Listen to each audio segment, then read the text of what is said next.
hay lugares con mucha belleza, pero la Valencia nocturna los supera a todos. La Real Señora Valenciana luce en la plaza del Ayuntamiento y transmite unos sentimientos únicos. Dicen que Valencia de noche es una auténtica pasada y la verdad es que tienen mucha razón.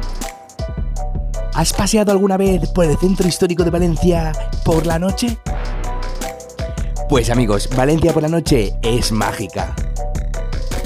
Una cenita, un pisco labis o un poco de aire fresco que te hace vivir al límite. Que no te lo cuenten, vívelo. Historias que jamás te habían contado. Valencia mítica. Comunidad Valenciana.